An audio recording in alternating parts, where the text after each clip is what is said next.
58, chasing the lights.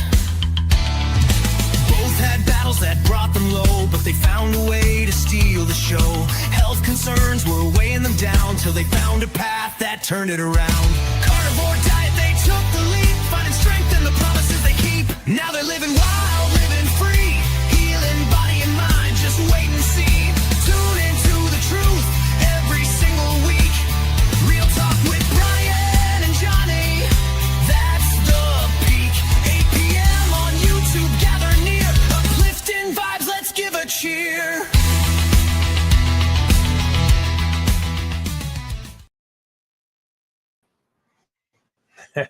Hey, Cristie, how are you tonight? I'm pretty good. How are you, Johnny? I'm doing good, doing good. So we'll let some people come in here, but those of you that are watching this, or if you come in and watch it in the replay, Brian's a little under the weather yet tonight. He texted me a little while ago and said he wasn't going to be able to make it.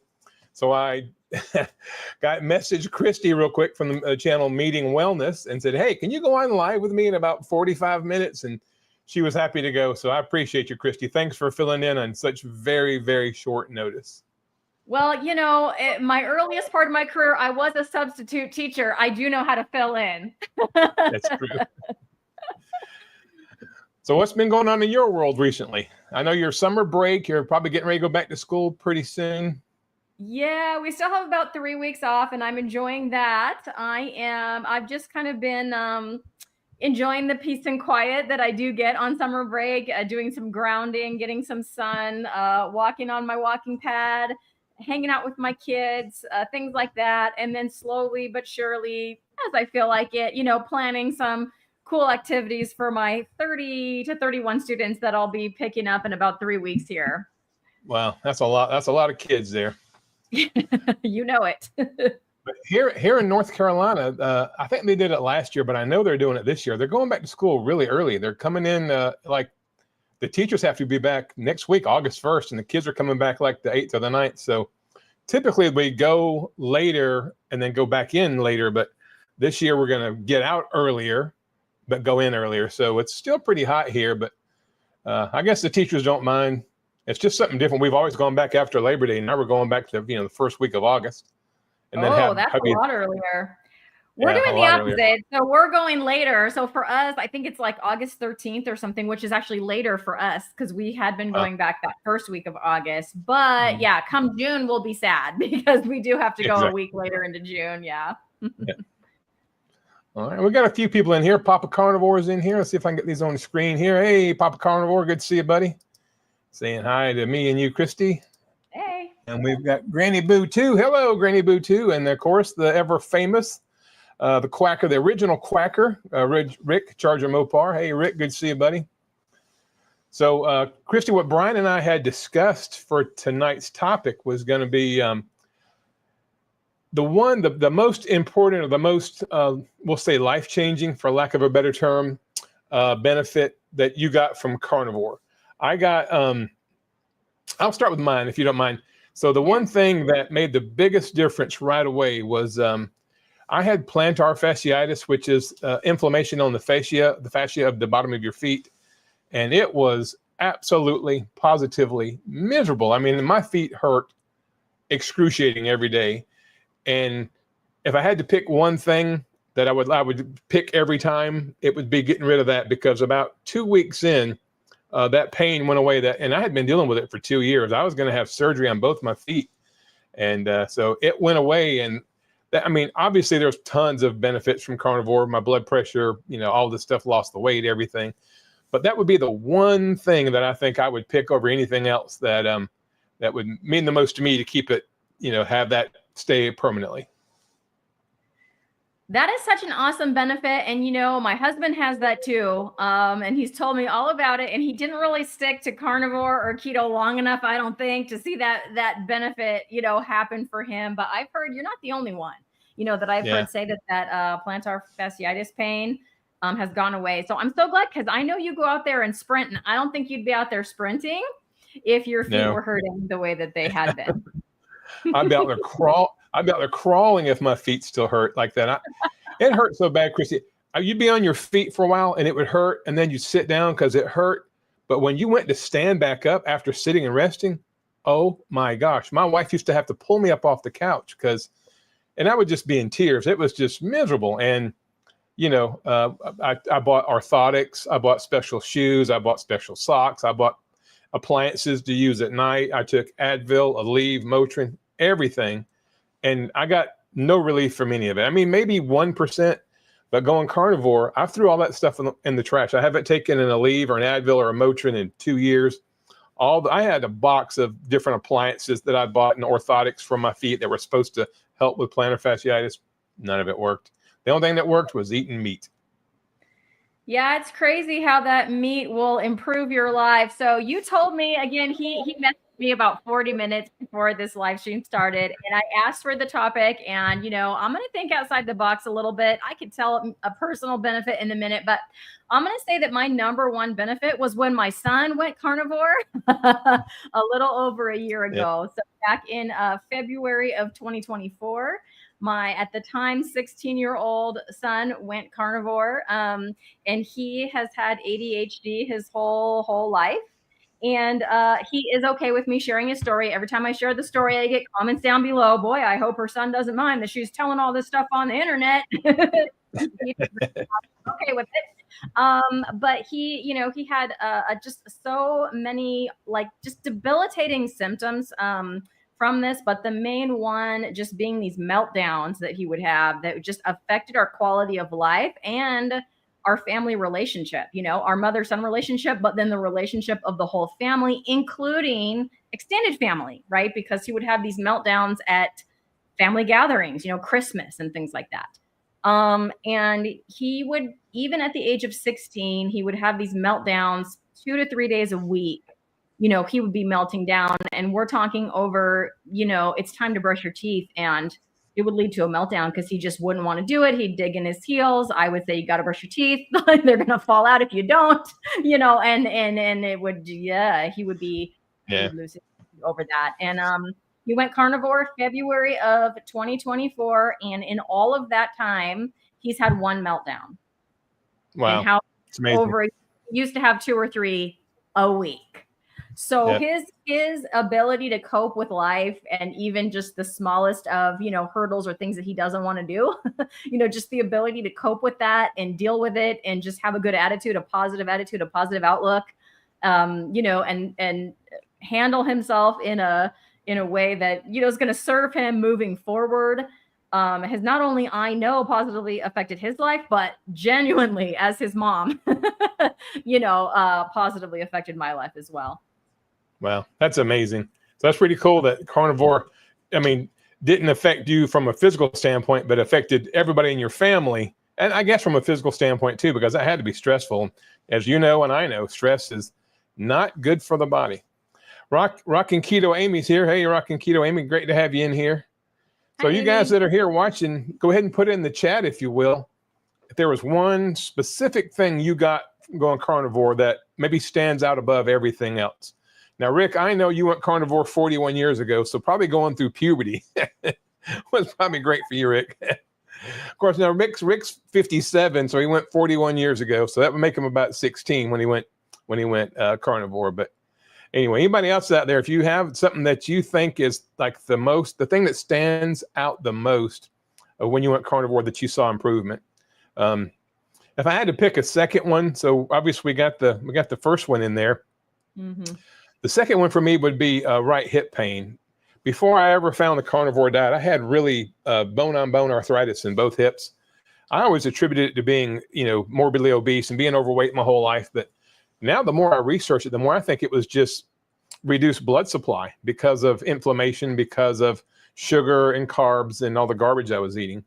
But I had my left hip replaced about 8 years ago. I had to go all the way down to Columbia, South Carolina to get it done because all the doctors here in Charlotte, North Carolina, where I live, kept telling me I was too young to have hip replacement surgery because it doesn't last forever. And if you have it done and then later on you have to have it done, now you're much older, a lot of danger comes with that and it doesn't always work out well. Well, I found a doctor down in Columbia, South Carolina that did something called hip resurfacing. So it's not quite as invasive as full total hip replacement. However, had I known about the carnivore way of eating prior to then, I probably wouldn't have had that surgery done. And let me tell you why. My right hip right now, well, it's probably been 2 years since I had it x-rayed. It looks worse on x-ray than my left hip looked prior to having the surgery. It's truly bone on bone. At least it was a couple of years ago when I had it x-rayed. And it never hurts. I mean, it never hurts. I have good mobility, good rotation, good range of motion, and zero pain. And what if, but you always wonder if I had gone carnivore prior to having the other hip replaced, would I have gone through that surgery? Because, now I've got a cobalt chromium metal hip and I can't even go through the airport without getting patted down every time. But so that's two things right there. And those things for me pretty much resolved in the first 4 to 5 weeks of going carnivore. Wow. That's like a quick turnaround, because you would think with your hip being bone on bone like that sounds pretty severe. My hip hurts just thinking about what that must have felt like. All right. So I talked about my number one benefit being my son, because what mom isn't going to say that if their son has had a dramatic turnaround? But I'll talk about myself. So I had what I would say was, looking back in hindsight, social anxiety. Well, look at me now. Here I am on YouTube, coming on a live stream, with 40 minutes notice, and actually happy to do it. And so I would say that's been totally reversed. Going through life, I sort of gradually more and more didn't want to be around people. Now, full disclosure, I am an introvert. So after this, I'm be very happy to go back to my couch with my cat and just spend a little time, recharging. But for the moment, I'm very happy to be right here. Well, it wasn't like that before. I wouldn't even want to go to the grocery store, like to get food to feed my family, because I was always worried about what everyone around me, they're all looking at me. They think I look weird. They think I look fat. I got a grocery cart with one of those rickety wheels. And now they all think, why'd you keep that cart instead of trading it in for a good one? It was seriously thinking about what everyone else was thinking about me, which they weren't thinking about me at all. Right. But in my mind, I didn't want to go for a walk outside. I didn't really want to look at another person. And it definitely got worse as I got older, but I never thought, oh, I have some anxiety. I always just thought, oh, I'm an introvert and that's why I'm like this. Until I went carnivore. And then my son, the same son who later went carnivore, got invited to an amusement park with some, a kid from school that he knew that I didn't know the kid and I didn't know that family. And I just, out of my mouth, without even thinking about it, I just said, sure, you can go if I go along. What? like I would not have wanted to be in an amusement park. B, I would have to drive for an hour and a half to get there. C, like all the unfamiliar locations of like parking in a parking lot, paying for parking, figuring out where to go. And then once you get inside, there's like 8 million people in there. Yeah, I wouldn't have wanted to do it, but it just came out of my mouth. And then it was like, I had to think, wait, did that just come out of my mouth? And then I went to that day, and the parents of the other kid were there, and we were just kind of hanging out, and the kids were hanging out, and it was a nice day. So looking back on it, it was a really nice day I spent with total strangers. Haven't seen them again since, but certainly didn't dread it, and actually enjoyed myself, and that has gotten better throughout. I've been carnivore for a little over 2 years now, and I actually feel okay being around other people, which is pretty cool. Yeah, I think you and I went carnivore about the same time. July 1st, 2023 was my first day. Was that yours as well? Well, mine was sometime in June of 2023. If anyone knows my story, I'm the accidental carnivore because I like rockin' keto Amy. I was keto first. And then it was just kind of like, I'd have my stuff in there. Like I'd have my ribeye steak, but I'd have zucchini or whatever. And then it was like, I don't feel like cooking that. So I just wouldn't. And the next thing I know, I'm just eating the meat. And the reason I know it was June is my husband and I went on an anniversary trip because our wedding anniversary is June. And at that point, when we were on that trip, which was definitely June, I definitely knew that I was carnivore because I can recall like at a restaurant, like just getting, ribeye and chicken wings and doing that on purpose and not, purposely not ordering the vegetables. But I don't have a specific carniversary date because it was by accident.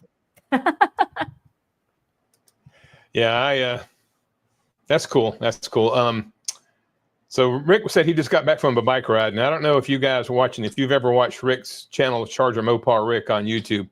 He goes on these bike rides. It's an old bike he found in somebody's garbage, and he rescued it, fixed it up, and he rides it all over Miami, the area where he lives, and he just kind of talks about how the area has changed and things that he's seen since he's been there. And for me, Cristie, I know this is a little bit off topic, but it's so relaxing. I can turn the world off and watch Rick ride that free trash can find bicycle. I love it, Rick. Keep doing it, buddy. He says, I never knew your feet could hurt that much. Yeah, it's I mean, it was debilitating to say that. I mean, it was just terrible. I wouldn't wish that on anybody. So going carnivore, that's it. If I had to pick the one thing, the one improvement that I would not give back, it would be that one.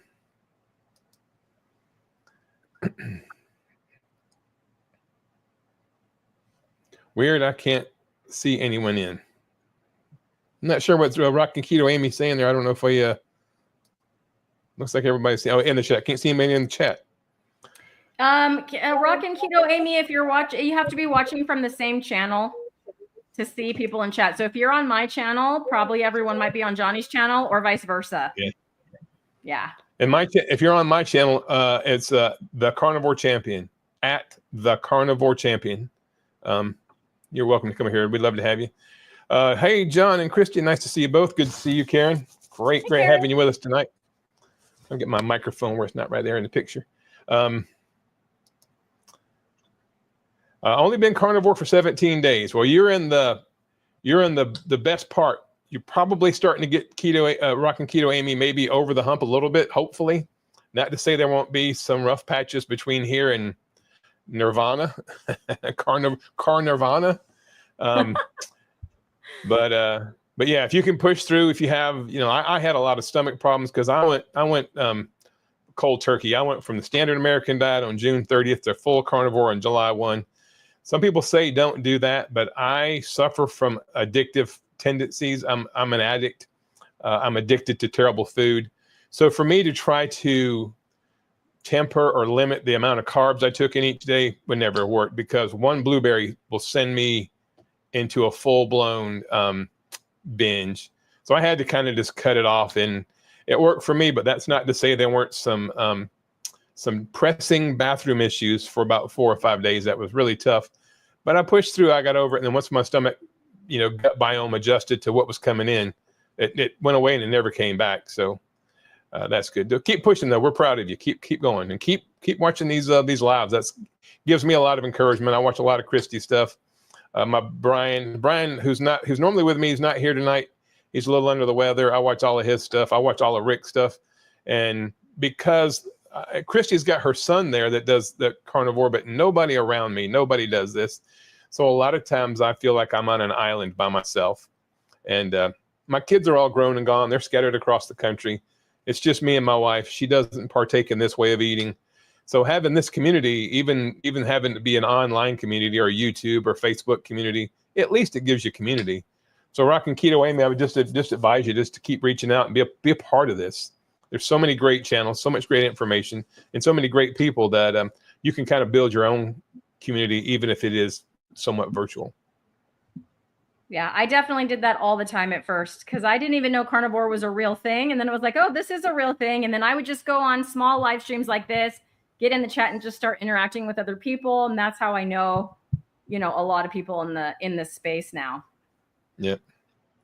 Yeah. Cristie's all the way in California. I'm all the way here in North Carolina, and we've been buddies for 2 years now. We've done lots of lives together, not so much recently, but when we were both getting started, we were very passionate. I mean, we're still passionate about it, but back then we were born again. We were on each other's live streams a lot. We were on some roundtable live streams. So I mean, I never would have met Cristie outside of this, community. So Rick is becoming the tallest carnivore. Rick is 6'6", y'all. 6'6", 195 pounds. That's exactly 1 foot taller than I am, Rick. And 5 inches taller than me. 5.5 at night, 5 inches in the morning, 5.5 at night by the time I shrink down from being up all day. I don't know what I did there, but I put our channels up there, Cristie. I clicked on. Sweet. Yeah, that's a good setting. I don't even know how to go back to that. When you have a comment up, the channel names go away. And when you take the comments down, they'll come back. Yeah. I got you. Well, that makes perfect sense. Yeah. You guys can tell I'm an old pro at this. I'm not an old pro. I'm just old. I think She's been Amy keto for 7 years. Amy had a question a little further down because I asked her how her carnivore was going at 5'11". I asked her that question, yeah. and then she answered, but then she had a question too. Hello, just got here in North Carolina. Found you and subbed because of seeing Carrie's interview. I appreciate it. Yeah, I was on with Carrie the other night, kind of an impromptu thing. I jumped on a live stream with him, and it went really well. And ironically, last night or night before last, I was on with Dave Mack, my second time being on with Dave. And man, that thing's got like 11 or 12,000 views in it. I've got a lot of great comments from that. I was honored for Dave to have me on there. I think sometimes I end up in places I probably shouldn't be because I think so many more people are maybe better at this than I am. But it was cool to be on with Carrie, and then really cool to be on with Dave, of course. Agree. But yeah, Parton Dien. Anyway, glad to have you. Thank you for subbing for my channel, and maybe we'll get together to meet up sometime in North Carolina. How cool would that be? Oh, Mooresville. Oh my gosh, Cristie, where I live in Huntersville. Mooresville is one community over, so literally probably within 10 or 12 miles of me. That's pretty cool. We have to get together and neighbors. There you go. Do a meetup. I have a meetup here and meet each other. That'd be awesome. Cool. So yeah, you asked Rockin' Keto Amy how her carnivore was going, and it says it's going so much easier than expected. I lost weight the first week, but now I'm gaining, which I don't want. Is this normal? Really concerned because I feel like my metabolism is ramping up. You know, there's Kelly Hogan, I think it's My Zero Carb Life. She talked about it took her years. She lost weight and then had a plateau for like 2 years and then just didn't give up. You have to remember, Rockin' Keto Amy, and I know you've been keto, you said for seven years, right? Even keto, you probably maybe still have some oxalates in there. And I don't know how old you are, but it just takes time. Like me, I'm 58 years old and I ate horribly for 56 years. So I really shouldn't expect to be completely healed with my liver and your all the stuff that goes on within your body in a short period of time. So I would just stick with it. And, you know, women probably have this more than men, but every now and then I'll wake up in the morning, I'm 2.5 pounds lighter or heavier. And I'm thinking, I didn't eat that much yesterday. I worked out. I slept well. I grounded. It makes no sense. But then I'll maybe a couple days later lose that 2.5 pounds and another pound. I don't really ever see a rhyme or reason to it. You know, it seems to happen as your body decides to let go or whatever. What do you think, Cristie? Yeah. So, Amy, here's the deal. When I went carnivore, so many things changed for the better that didn't happen for me on keto, but weight was not, in my opinion, one of those things, unfortunately. And I know Karen said the same a little bit down lower. So, you know, I'm also 49 years old. So perimenopause or going into menopause could have something to do with this too. But I gained about 15 pounds going carnivore, but then it seemed to stop. So my weight has now been stable for over a year.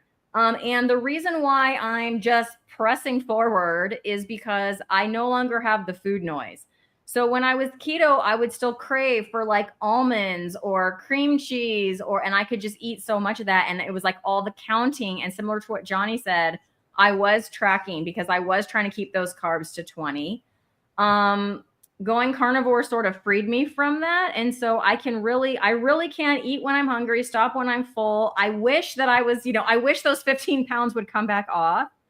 But I am at that age where, you know, perhaps it's my hormones changing and things like that too. Who the heck knows? But for right now, my weight it's very, very nice for the first time in my life after being a serial yo-yo dieter from teenage years to now, just not having to think about it. Like I can just have some burger patties and then eat again when I'm hungry. I don't worry about counting, tracking.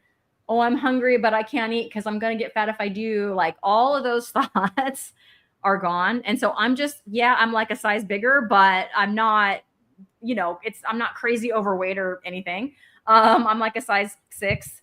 So whatever. I'm kind of enjoying that feeling. it was very, very disconcerting. I did some videos on it. I talked about it a lot during when that weight was going on, because at the time that it's happening, I'm like, is it going to stop? Am I just going to balloon up to who knows what? You know, why can't I get this under control? It was very disconcerting in the moment, I will say. Cristie, back then I watched you. I was feeling for you because I knew that it was upsetting to you. You didn't know what the genesis of it was. But let me ask you a question. Do you remember, and I watched all those videos. I used to watch your channel more than anybody else's. Yours, Greg's, and Brian's were my 3 favorites. But were you working out then? I know you got into lifting for a while because you bought that weight set that you could adjust, right? You had the weights that you like twist it and it would be a different amount of weight. I know you did sprints for a while. Was that going on at the same time? You think that you were losing or that you were gaining some of that weight? Yeah. So at the very beginning, I was doing all of those things. I was really into like fitness challenges. I was sprinting. The weights I started because I went on with Coach Bronson and he kind of gave me some tips because I was like, I'm gaining weight, coach. What do I do? And so, I mean, I tried all of his stuff, and through all of that, I just kept gaining. And I don't mean in a positive way where I'm like, ooh, look at my bicep. Like, I don't mean like that. I mean, you know, I wasn't feeling good about the gain. So I kind of, you know, that got disheartening for me, although I probably should have continued. I still do. My favorite exercise is when I'm just waiting for something. And I don't like to stand around. So when I'm waiting for my burger patties to cook, I'll bust out some push-ups. So I still do that kind of thing, but I'm no longer systematically like, I'm going to work out 3 days a week and like track all my reps and my weights and all that stuff that I was doing. I know that I should stick with something like that, but I'm not doing nothing either. I'm kind of in that, you know, functional fitness, bust out 20 squats while I'm standing here, you know, waiting for this to happen. Or when I'm grounding, I can't just standing there, you know, being bored, standing outside. So I will do some push-ups and some squats and some lunges and that kind of thing while I've got my feet in the grass. Mm-hmm. Well, the reason I brought that up and the reason I phrased my question that way is recently through one of my feeds, YouTube or Facebook or one of them, I have been getting recommendations for a video from this lady. She is an orthopedic surgeon, and she is all about building bone density, building bone minerals, especially for females, perimenopause, menopause, and postmenopause. That's her whole shtick. And she talks about how most women, you know, you're raising your kids, you're working, you're taking care of the house, you're doing everything, and your bone health is not something that you prioritize. Well, so my thought process is you go carnivore, you get really strict with it, you're doing very well, and now you're loading your bones, whether it be from lifting the weight, sprinting. We did the jump rope challenge. You and I did that. All that stuff. I mean, it's kind of crazy now, but boy, I wish you could have had a DEXA scan maybe prior to that and then had a DEXA scan towards the end of that and see how much of that 15 pounds was actually bone mineral and bone density. It's interesting to think about. Yeah, I can't think the lady's name. When I find it, I'll email it to you because you can look at it, because she's all about rebounding, jumping, and she's, you know, women, especially older women and men too, but really she really focuses on women, is because of the menopause process, you lose like 15 to 18% of your bone mineral, your bone density, if you don't do anything. And you're going to lose some, but you can at least slow it down. But then you can actually put bone mineral and bone density. And, you know, you've seen the inside of bones before. If it's hollow, that bone's not going to weigh a lot. But if it's got a lot of minerals in there, a lot of, you know, the stuff that your bones need, you could see, especially scattered throughout your entire body from the top of your head to the bottom of your toes, you could probably put on 3 or 4 pounds, I would think. And that's the best kind of weight you can put on, because going forward in life, the stronger your bones are, the longer you're going to live. Yeah, absolutely. I did have one DEXA scan, but it wasn't a before and after. It was definitely after the weight came on, it was last year at Hack Your Health, and my bone density was fantastic, but I can't say what it was before. Like, I didn't have a before. Yeah. So even if your clothes got a little tighter or whatever through that whole process, I'd be willing to bet my next paycheck that you probably gained a good bit of bone because you changed your diet. And you were loading your bones, and that tells your body, hey, build more bone density. That's for everybody, but especially women that are close to that perimenopause age, and menopause and postmenopause. I'm not a doctor, but I play one on TV. That's right. And Rockin' Keto, Amy said she did a lot of this protein sparing modified fasting, PSMF. So people, it's kind of like a fast, but you're kind of protecting your protein. And so that's great, Amy. That's great. What is your channel? It's I don't know if this might be an old comment on there. I've gotten way behind, but it's the Carnivore Champion. So it's at the Carnivore Champion here on YouTube. Darth Carnivore. Hey, Johnny and Cristie. Hey, Darth. Good to see you, buddy. Cynthia's here. Hey, Simpson. There's Cristie. Yeah, Cynthia. Yeah. Good to see you, Cindy. Appreciate you coming on. Quack, quack. That's one up for Rick. Quack back. Rick's always quick to quack back. June 2023 is when I switched from keto to carnivore. Good job, Darth. That's me. I was 20 July, but I didn't go from keto. I went from terrible to carnivore. Rick's first interview was August of 2022. Rick, put on here, was it with Dave Mack? Was that your first interview? I think it was. That's exactly how it happened for me too. I just stopped feeling like cooking vegetables. I did eat keto at restaurants though. Yeah. You know, Amy, I am not opposed to having an avocado or something when I go to a restaurant. So, you know, take my carnivore card if you want. Once every couple of months, I might have a couple avocado slices. Karen saying keto first here, then carnivore. Gained 10 pounds after going carnivore. Not happy with it, but going with the flow. You know, for me, I weighed 325 pounds the day I started carnivore, and I got down to 225. I'm back up to like 248 now. So I've put on some weight. I have a much more sedentary job. That's part of it. When I first started this, I was working at Lowe's. So I was on my feet 10, 11 hours a day. I would get 15,000 steps in every day or better. And now it's tough for me to get 7,000 steps in. I work on an ambulance. I'm a paramedic. If y'all don't know that, that's what I do for a living. I work on an ambulance, I'm a paramedic. And so it's a very sedentary job because we do a lot of out-of-town transfers. I work for a company. All we do is take people from the hospital to a nursing home, or from the hospital back home, or from the hospital to hospice. And so I spend a lot of my time sitting in the back of the ambulance. So that might be part of the reason for the weight gain. I'm just not as active as I was. But I would rather weigh 325 and feel like I feel than weigh 225 and get that plantar fasciitis and that hip pain back any day. So, you know, when I'm almost 60, I'm 58 and a half years old. Obviously, you can look at my hair, tell that I'm not, vanity is kind of out the window for me anymore. I just enjoy feeling good, sleeping good. I'm very optimistic. My mental health is the best it's ever been. To be this age, and, I raced motorcycles, I raced bicycles.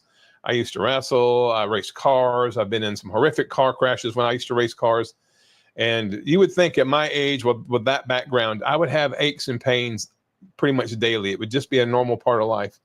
But when I tell you that I go every single day, Monday to Sunday, every minute of every day with no pain at all anywhere, then the weight kind of takes a back seat to feeling this good. I've never in a million years imagined somebody could be my age, have gone through physically what I've gone through over the years, and have no pain of any kind ever. I'm going to jinx myself if I keep saying that, but that's just the reality that I'm living. So. Yeah, I feel the same. So like my mental health, in my 20s, this weight really would have bothered me, as evidenced by all the starving myself that I did and all the Slim Fast shakes that I drank. Yep. But now it's like, no, you know what? My mental health, the energy that I have to be a teacher, like you said, the sleep, the clarity, the, brain fog has gone away, all of that stuff. I wouldn't go back. Yep. I see Cynthia's asking Rick if he found a part. Rick's been cleaning out his garage. He's looking for a flywheel for his engine. I saw the video, Rick. He's trying to find this flywheel, and his garage needs some attention, but he knows that. He's going through, digging through, trying to find a flywheel for his truck so he can get his truck running again. But in the meantime, he rides his darn bicycle 8, 10, 12 miles a day to the grocery store. He doesn't get out of breath. He barely sweats. He's amazing. But he's been carnivore for 41 years. So anyway. Ooh, you're speaking my language now, Charlie. Picanha. Amy, picanha is my favorite cut, if you didn't know. Yeah. Is there anyone out there that established fact? Yes. And I still haven't had it, but I watched I can't remember who it was. Somebody recently had some, and they talked about it and said it was amazing. But there was another. What's the other name for it, Cristie? It's sirloin cap or sirloin cap. Yeah. I'm gonna have to try that because I've never found picanha under that name, but I think I have seen sirloin cap. So I'll have to get it and try it. Because that fat cap, you know it's right when you got that thick half-inch, fat cap on the end. Delicious. Yeah. And one thing I've done recently, I still do ribeye. I still enjoy ribeye, but I'm really, you go through ebbs and flows with this way of eating, and I'm really trying now to really focus on grass-fed, grass-finished. I watched Dr. Sean O'Mara, and he talks about the advantage of that over some of the cows that are kept in a feedlot, as far as how that the fat that's in the really, really fatty cuts of meat may not be the best for us, take it or leave it. Yeah, So, all the doctors kind of have their own variety, a little bit of variety on what they say. And he is the doctor that will hit that grass finished thing the most. Like of all the other doctors make a little less of that. But he says that that's pretty important. I know because that's how I started sprinting. I watched a lot of his videos. I started sprinting because of him and all of that. Yeah, exactly. Yeah. But so I've gone to eating I'm not eating a lot of steak anymore. I'm eating ground beef. I just brown it in a frying pan. I put a healthy amount of Redmond's real salt in there, and I'll get a hard cheese and grate some cheese in there. And then I get some Daisy sour cream because it's pretty clean sour cream, and mix it together. Yeah. Mm-hmm. And it's like almost like having a taco with no shell. And I know you can make those cheese. You've seen the cheese, people make the shells out of cheese. Mm-hmm. I just put it in a bowl and eat it like that. And between that and no shells, too much work. Yeah, exactly. Keep it simple. I got to keep it simple. Yeah. So I'll just have that. And I haven't got tired of it yet. Between that and I eat bacon, I always try to get pasture raised eggs. Yes. But what I'm finding is Sam's and Costco around here have been sold out of pasture-raised eggs since April. Wow. Sam's, I don't know if they've quit carrying them, but I actually emailed Sam's today and asked what's going on, because they used to have like the 18-pack of the true pasture-raised eggs, and they haven't had them in a while in Costco. When I go to Costco, they don't have any eggs. So I've been going to the regular grocery store, which for us is like a Publix or a Harris Teeter or Food Line, and I get like there's Vital Farms, and I think it's something Jerry and another brand, but it's $5.99 a dozen, which is pretty expensive for eggs. But that's my thing. Like I was telling one of my, like I was telling a buddy of mine at work the other day, I'm not paying for bulk, I'm paying for nutrients. If you can look at your groceries as, if I was just going to get bulk and trying to save money, I'd eat ramen noodles every day. But there's no nutrition in there at all. So I don't mind paying. And I'm blessed. I have a really good job. My wife, was a retired teacher, so we're okay financially. If I were broke and raising kids and had a bunch of bills, I might not be able to do this. But I'm in the situation now to where I'll spend the extra because I'm buying nutrients. I'm not buying bulk. Like to get the same amount of nutrition in a standard, $1.99 a dozen eggs, you'd have to eat 8 to 10 eggs. I can eat 6 of my eggs and get more of the vitamins and the minerals that are in there, because those are just healthier birds. So that's another way of looking at it as well. That's 100% true. I go with the pasture-raised eggs as well. Ever since I interviewed on my channel, the egg farmer, that was way back in the early days of my channel. And oh my gosh, what an interview. Turns out she's like one of us. I didn't know when I called to go visit her, but she started her egg farm because of all the health problems, and like the regular eggs at the grocery store would make her sick, because of all the, crappy feed and stuff that those chickens eat. And so that's why she even started her egg farm anyway. My point is, she made me see that like pasture raised really in the realm of eggs, the pasture raised really does make a difference. So, and because my kid eats this way too now, it really motivates me because he eats eggs every morning. I want to give him those really healthy yolks, before I send him off to school. So yeah, we eat the pasture raised eggs around here too. Not so much the grass finished beef currently, but I'm looking into getting another half cow. My mom and I were just talking about it today. Get another half cow because it's a little more affordable that way to get some grass finished beef around here. Yeah. And, every now and then I can find the grass-fed, grass-finished ribeyes. I don't know if you guys have Aldi out there, Cristie, in California. We but do. Aldi here sells grass-fed, grass-finished ribeyes, but they're like 8 to 10 ounces, and there are 2 in a pack. And sometimes I'll buy one of those and have it with eggs and bacon. I'll do like a little add-on for my breakfast in the morning, or if I just eat one meal that day. And so I do enjoy that. But I can go to Costco, Sam's, and Aldi and get grass-fed, grass-finished ground beef for about $6, between $6 and $7 a pound.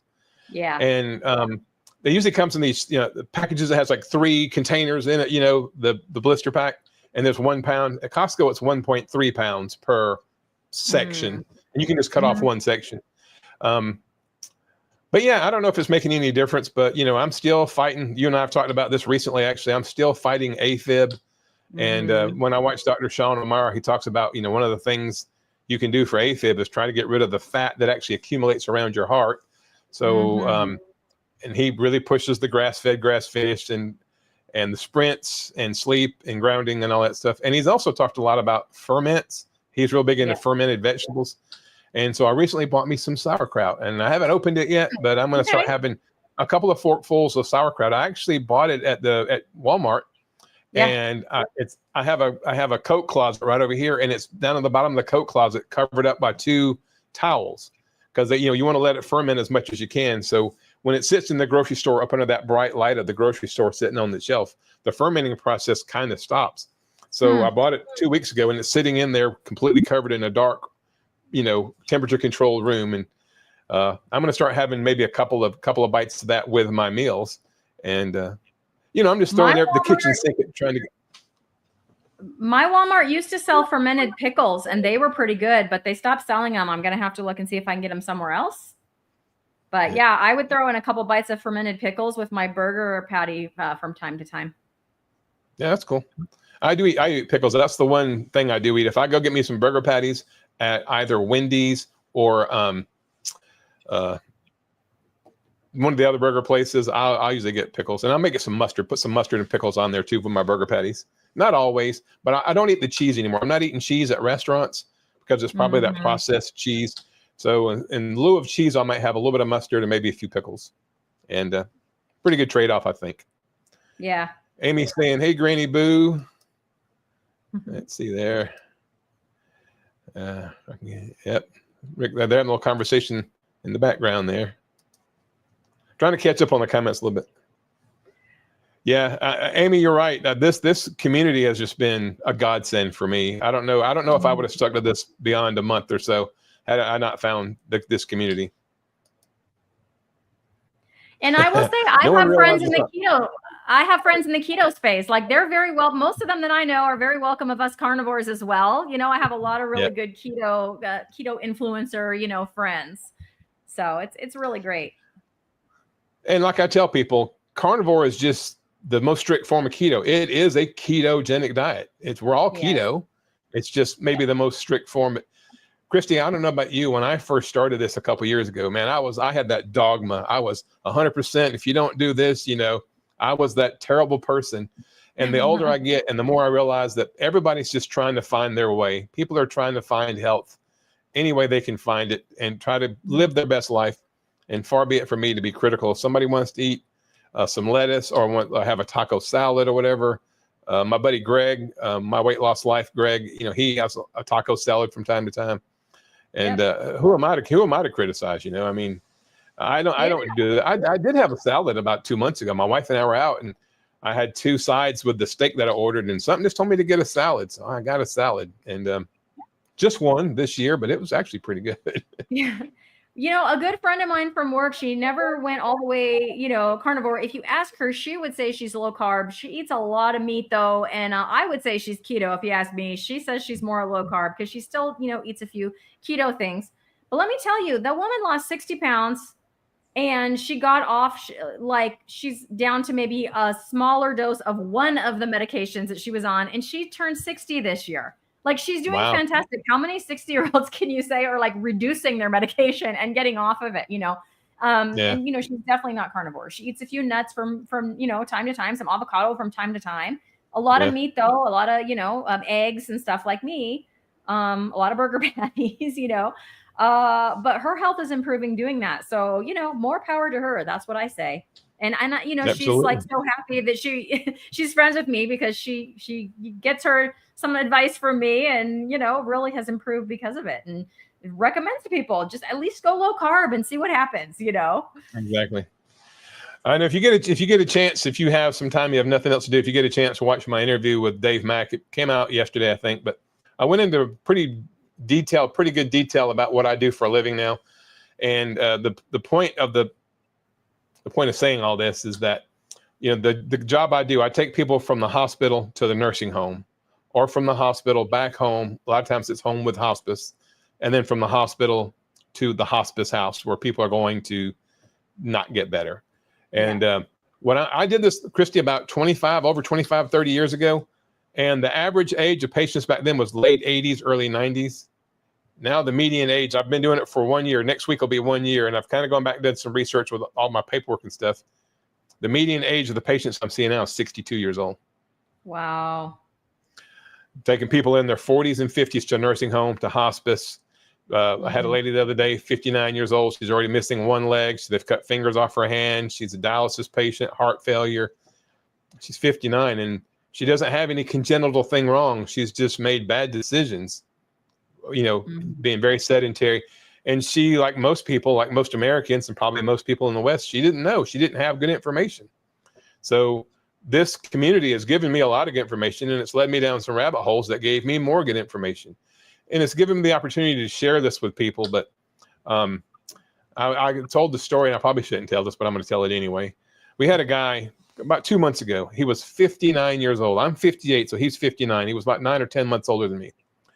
Type 2 diabetes, fatty liver, all kinds of stuff. We took him to a memory care center because he has dementia really bad. He's 59. As we rolled in the building, there's every client there has their own room. And so it's a really nice facility. We're rolling him into his room, and there was a big picture on the wall as you go into his room. It was a picture of him and his wife and his kids. And as he rolled in, he said, "Stop, stop, stop." So we stopped the stretcher, and he said, "I know those people. I think I know those people." It was him, his wife, and his 2 sons. He had he knew that he knew them. He just didn't know who they were. Yeah. He's 59. Wow. And this would be anecdotal, but I do this every day, 5 days a week. And I've been doing it for a year, and we go to different hospitals, different nursing homes. And it's blowing my mind how sick so many people are decades before. I mean, if somebody's 95 and they're going to a nursing home, is that really not unexpected? But when somebody's 55, 54, 51, 49, and they're going to a nursing home and they've been there for 2 years. And what I'm finding when we roll in the room at these nursing homes, there'll be a case of soda. There'll be those big boxes of Little Debbie cakes. There'll be crackers and cookies and stuff just packed all in the room. And, I have to be really careful what I say because I don't want to get myself in trouble. But I say, look, if you'll make better choices of what you eat and, get up and move and don't just lay in the bed, there's a chance you can maybe get out of here, And they're like, "Well, I inherited this." I said, "Well, did your mom have it? No. Did your dad have it? No. Did your aunts and uncles have it? No. Then I don't think you inherited this. I think this is more a result of decisions that you've made." And not that we've had, you get advertised, all these companies advertise all the time on all these shows, and what they're advertising, in my opinion, is poison. And now I'm seeing the other side of it. I'm seeing, because we all talk about, I want to live longer. I want to, my blood pressure's come down, my A1C's come down. I've cured my AFib. Some people get to say that. But I'm seeing the people that don't get to say that, and they're middle-aged people in nursing homes. And they're building more and more nursing homes and more dialysis centers, especially the area that I live in here in North Carolina. We're running out of room everywhere to put sick people. And these are not 90-year-olds. These are 60-year-olds. And it's alarming. I hate to be a Debbie Downer there, but just goes to show where we're at and how much work we as a community have to do to try to spread the word. Yeah, absolutely. Yeah, my mom went keto right after I went keto, and she's still keto. Although today we all had some chicken wings, and she just ate, I think she had chicken wings and she had a little bit of guacamole, But yeah, she's, almost 73 now. And my son just went to go stay with her for a couple of days, and she, she's going to take him to the safari park while he's out there. And, she's 73. So she's just doing awesome. She walks every day. She gets her steps. She has energy. Her arthritis symptoms are down. She's not on any medication. So that's awesome. Just goes to show you, and she's still doing multiple trips. She does a lot of ministry volunteer work and things of that nature. And she is not slowing down anytime soon that I can see. Wow. She's fueling her body. She's giving her body what it needs and moving, and it works. It's a pretty simple formula. You just have to do it. And God Yep. bless your mom for doing that. She's setting the example for the rest of us when That's we right. get there. Yeah. Yep. So did you see this, Cristie? That part Indian is part Indian. You see that? Oh, okay. Part I'm Indian. trying to figure- Awesome. I love yeah, that. that's Trying to great. figure out how to say it. Yeah.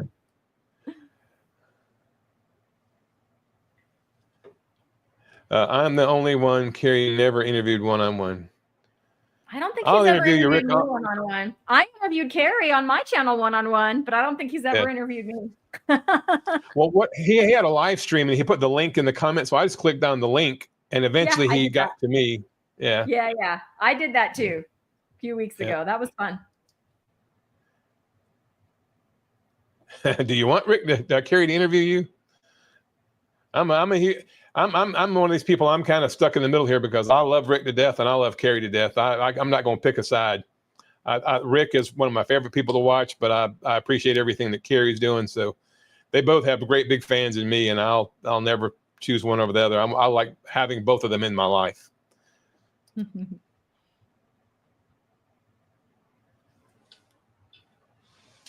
Sure, meet up near me.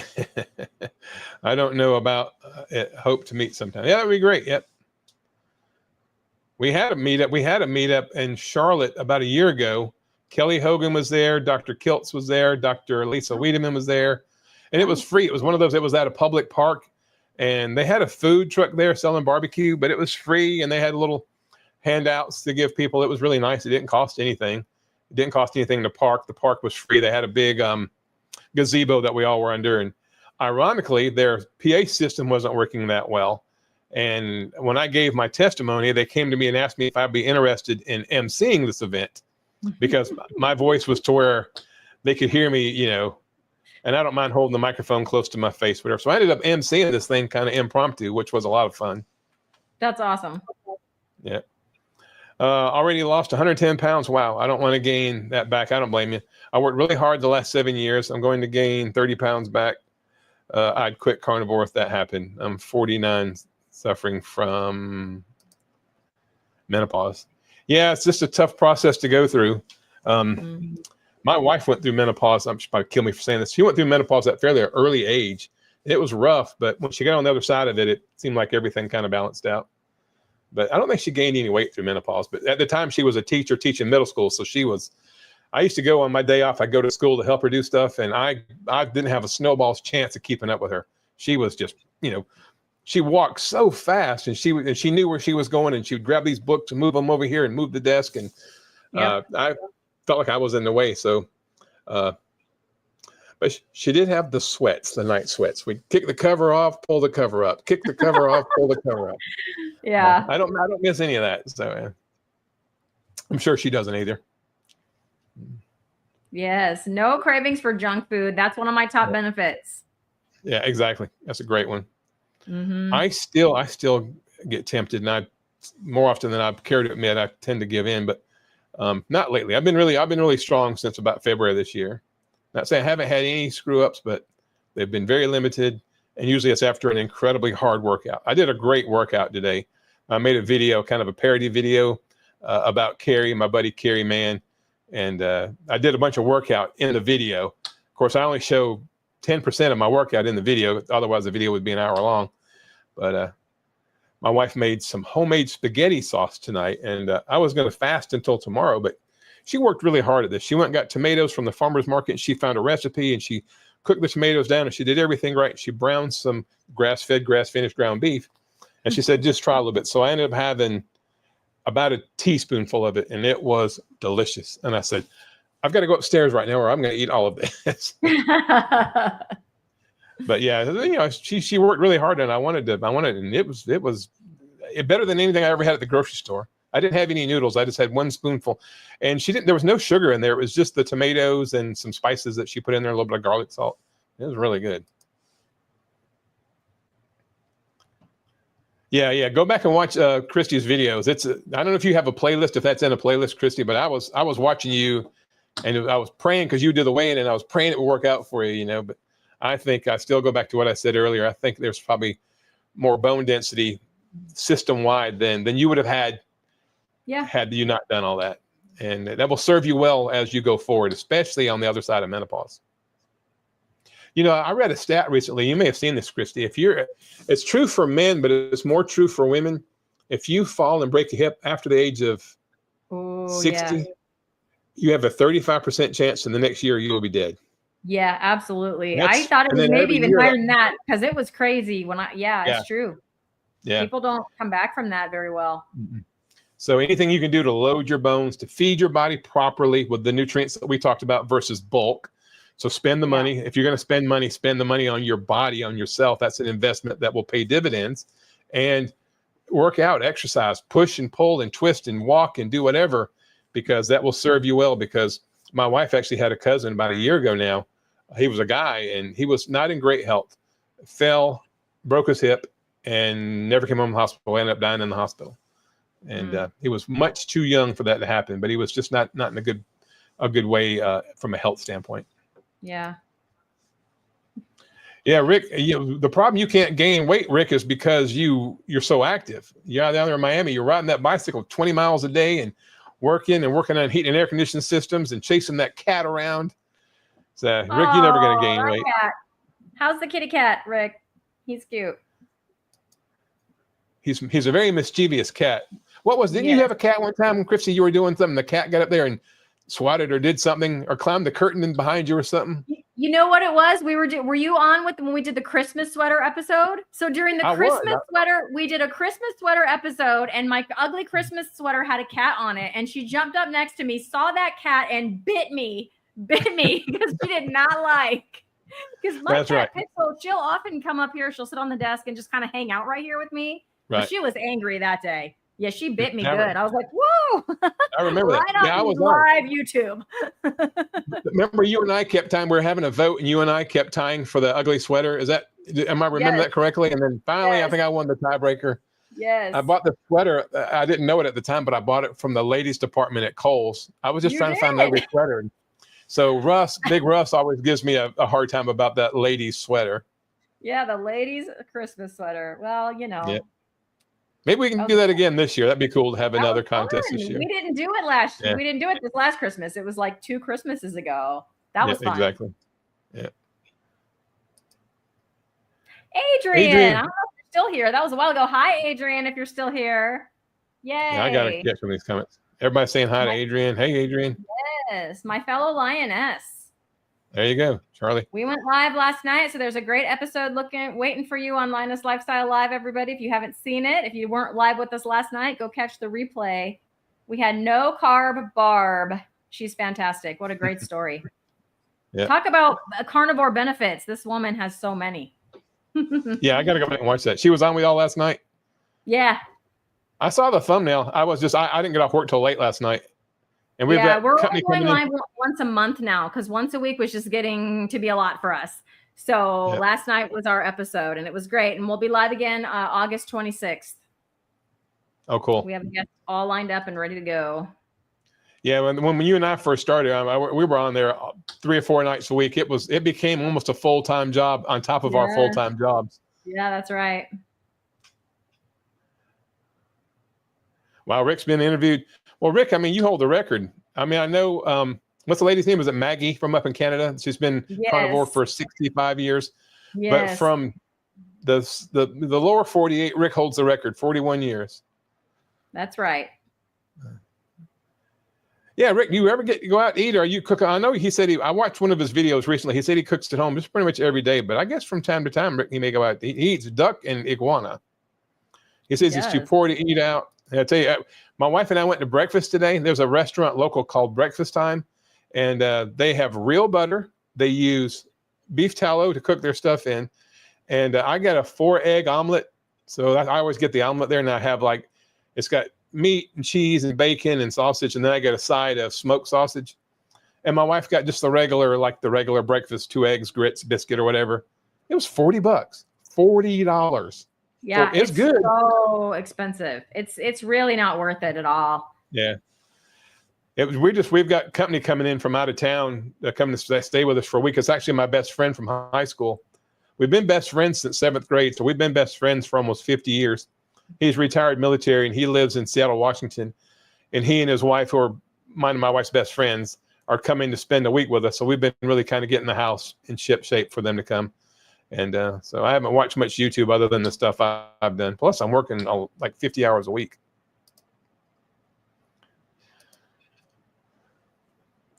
Yeah, Rick used to race dirt bikes. I did too. ATCs, bikes too. And did a lot of skateboarding. That was a big thing back in the day. BMX, bicycles, and skateboarding. Rick says he has no reason to eat out as long as he has a kitchen, portable grill, or an engine. You got to watch Rick cooking on his engine of his truck. He literally uses the heat from the engine of his truck to cook his food, which is amazing. Question for you, Rick. The butcher was out of chicken, so I bought duck skins to fry in tallow. Are they good or gross? Rick's not going to say anything bad about ducks, but he'll be honest. He'll tell you what they are. Rick is 100% honest. Duck skins are awesome. You'll see. You know, I've never had duck. Have you had duck before, Cristie? Never had duck. It's a delicacy. I think it's pretty expensive. And if you go to like a nice restaurant, the duck is really pretty expensive. It is at a restaurant. I don't know. You know, I see a lot of carnivores trying duck eggs now and things like that. I haven't had any of that stuff. Rick says you can make quackers from duck skin. My husband is like, yuck, for the duck skins, so I'll probably get to eat them. Just more for you, Amy. That's how I think about my picanha. My husband doesn't eat it either. And I'm like, more for me every time. Hey, good question, Karen. Yes, Ashley and Rhett and I did do a plank challenge. That was like 2 Novembers ago. It was so much fun. So we planked every single day in November to increase our plank skills. And then at the very end of the month, or it might have been early on in December, we did a live plank off. It was live. So it was like both of the Carnivore Brothers and then Rhonda at Carnivore Leo and myself. And we did a plank off and I did not win, but it was okay because it was fun. And I could plank for over a minute. Like I didn't start off being able to do over a minute, but I got up to where I could plank for over a minute. It was pretty cool. Were you shaking at the 1 minute mark? Was your whole body shaking? Yes. Yes, it was. Me too. Not easy. I shake like crazy when I try it. Yes. Note the density of pretty rich. You know, that's one thing, the yolks. If you get the cheaper eggs and you crack one of those, the yolks are a light yellow. But if you spend the money and get or if you can find some local farm or like the farmer's market here, you can buy eggs. They're really expensive at the farmer's market, but you crack those things open and the yolks are like a dark orange. They just look so amazing. And they taste richer too. I love my pasture-raised eggs. I eat them every day. Notice a big difference in the flavor. And you're right. It's the yolk is thicker too. It's not just the color. It's like a thicker yolk. Exactly. Cynthia. All right. Keep it clean. Keep it G-rated here, Cynthia. Make your own sauerkraut. That's a good idea, Rick. That's something I thought about maybe doing in the future. That's the only thing fermented that I really like is sauerkraut. I love it. I used to eat on hot dogs all the time. And I guess I could still have it. What? You don't like kimchi? I'm just throwing out kimchi as an option for something fermented. Yeah, I haven't had it, but isn't it just fermented cabbage? Basically like sauerkraut?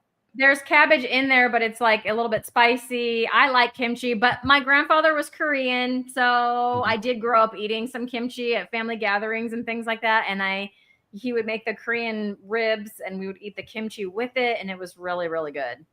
So, you know, if I was going to eat fermented something besides my pickles, it might be some kimchi. I'll have to try that. Speaking of so my wife recently made ribs. She has an Instapot, and I know you're real big on the Instapot. My wife's got one, and we're using it more and more. And for the 4th of July, she made some ribs in the Instapot. She's made it before, but on the 4th of July, she made ribs in the Instapot. 2 big old things of pork ribs. And she took them out and then finished them in the oven. So she put barbecue sauce on hers and just left mine plain. But I guess it pressure cooks the meat or whatever. So when I took it out, the bones of my ribs were very soft, and I ate them. I ate the bones, bone marrow and everything. Wow. It had a kind of a little bit of a grainy taste. It wasn't bad, but there's got to be a lot of nutrition in there. Yeah, I make my bone broth in the Instant Pot just because it's faster. You don't have to babysit it for a day and a half or whatever. But and I've cooked rice. When you said that, I'm like, oh yeah, because that's exactly how I do my ribs if I'm going to use the Instant Pot. So cook them in there, it gets them all tender, and then finish them off in the broiler or the oven. Yeah, it's great. Yep. Hi, Josephine. This is not the replay. We are live. I'm substitute teaching this evening. Right.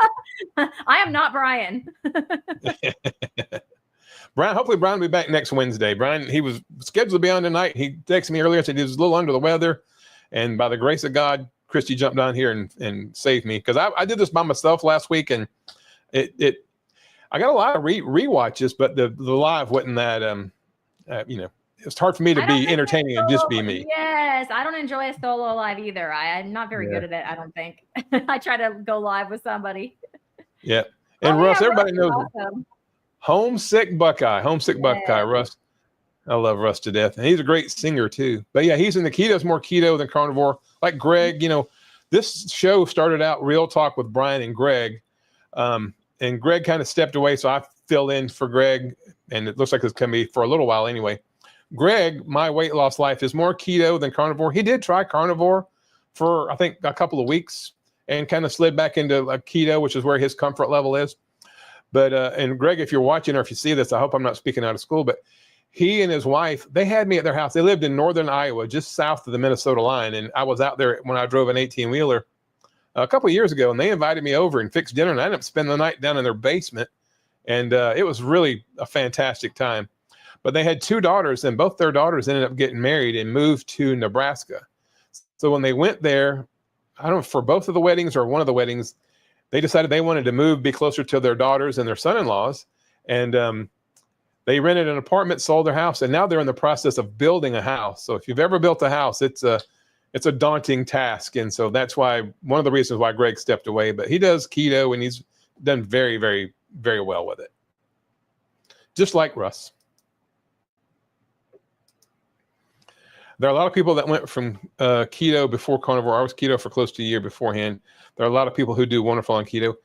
That's true, Cynthia, but for me, my problem was, it's embarrassing to say this, but I was eating keto cupcakes and keto candy bars and keto, if it had a K in the word, if it had a large K, I bought it because it's got to be keto because it's got a K in it.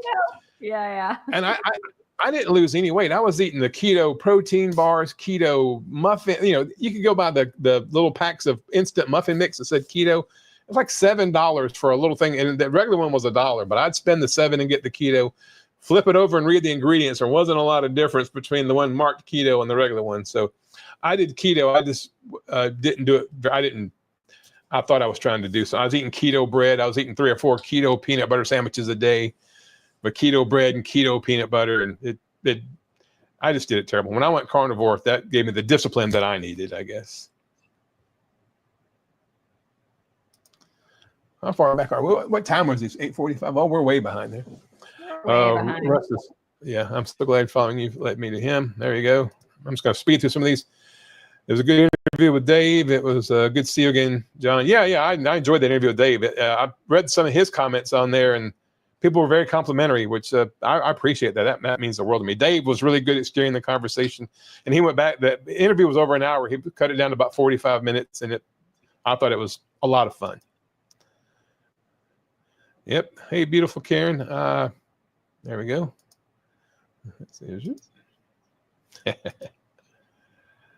You were making me sad, Johnny. Way too young for nursing homes. Yeah, that's what we were talking about earlier. It is sad. It's sad, but there's hope. We just have to get the message out, whether it be our YouTube channels, talking to people, or the documentaries, whatever we got to do. We got to get the word out because people are suffering unnecessary. It's not necessary for these many people to suffer this early in life. My 94-year-old mother-in-law is in a nursing home with dementia, and her roommate just passed, and she looked about my age, 49. She has her legs amputated. I can only imagine that she was a diabetic. So I recently went to the hospital, and the 3rd floor of the hospital close to where I live, where we pick most of our patients up from, is the memory care ward. So it's dementia and Alzheimer's patient. And I went up there recently, and the nurse, Kim, this lady, Kim, I've known her for years. She actually works in that ward. She's been there. She was telling me it was her 24th anniversary. She's been working on that floor for 24 years, working with dementia patients. And she's about my age. She may be a year or two older than me. And I said, Kim, what percentage of your patients in here have type 2 diabetes? And she said, why would you ask me that? I said, just think about it. Can you name a patient? Because there's like 12 patients in there. Can you name any single patient in here that doesn't have blood sugar issues? And she said, come to think of it, no. She said, I don't think I've ever had a patient in here that we didn't have to check the blood sugar and give them insulin. I said, so they're all type 2 diabetics. She said, yeah, a few type 1s over the years, but the vast majority are type 2. I said, do me a favor. I said, take your phone out of your pocket there and Google diabetes type 3 or type 3 diabetes. Most of the world doesn't say Alzheimer's. They say type 3 diabetes because Alzheimer's is diabetes of the brain. So if we can get sugar regulation under control by ketogenic, keto, carnivore diet, exercise, skeletal muscle, all the things that we do, we could pretty much put that floor out of business. Is it going to happen? Probably not. But how sad it is that this lady who's been a nurse, and she's a phenomenal nurse, she's a great person, I love her to death, has worked there for 24 years and had never put together the thing of everybody in that ward was a diabetic. Everybody, without exception. Everybody. For 24 years. Wow. Might be a way to connect the dots. Yeah. My dad definitely, he passed away of Alzheimer's, and he was having real trouble with that type 2 diabetes for quite a few years before that happened. So in his case, it was for sure true and was very sad. I'm sure there are cases out there where somebody will have what they call amyloid plaque or whatever, the plaques in the brain, without having maybe the blood sugar regulation issues. But if you Google type 3 diabetes, you can read all about it. Most countries in Europe, there's only America and 2 or 3 other countries that still say Alzheimer's. They all refer to it as type 3 diabetes. Anyway, I just got through making up a TRRS adapter for my computer, for my mixer. Rick, you're talking over my head there, buddy. Rick is... I was just going to say, okay, Rick, I officially have no clue what you're talking about. Awesome. I love it, though. It's awesome. Papa Carnivore, my late father-in-law was diabetic. He had both legs and 5 fingers amputated, went nearly blind on dialysis, 7 years, died 24/7 pain in a wheelchair. Diabetes is no joke. I took a patient home yesterday.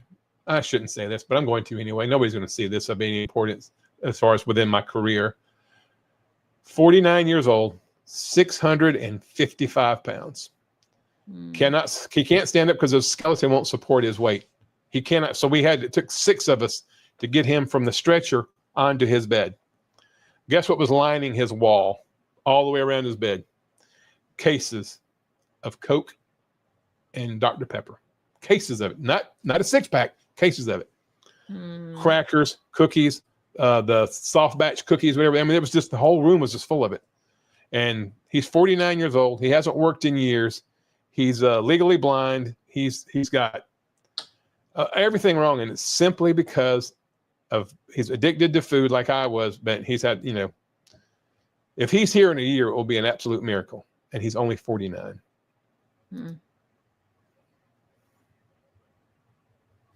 Yeah, Papa, I know, man. It's so sad.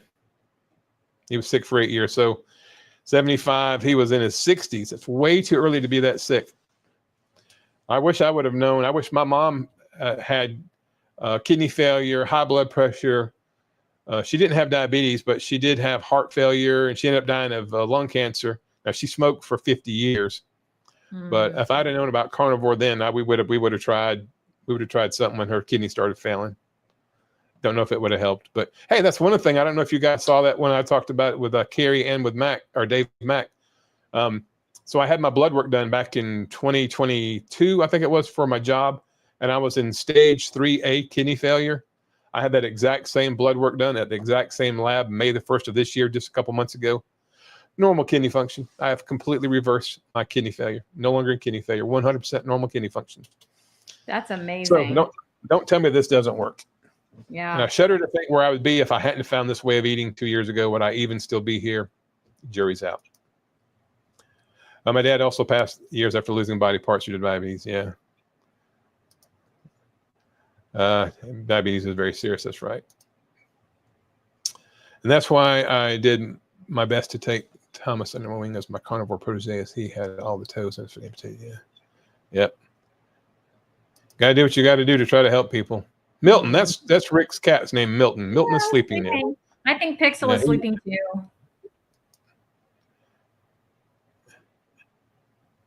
Yeah. Took a lady home yesterday that's missing a leg, diabetic, 70 years old. She's either 69 or 70, and she has a decubitus ulcer in her back, and you could put your fist in it. It's a big hole in her skin.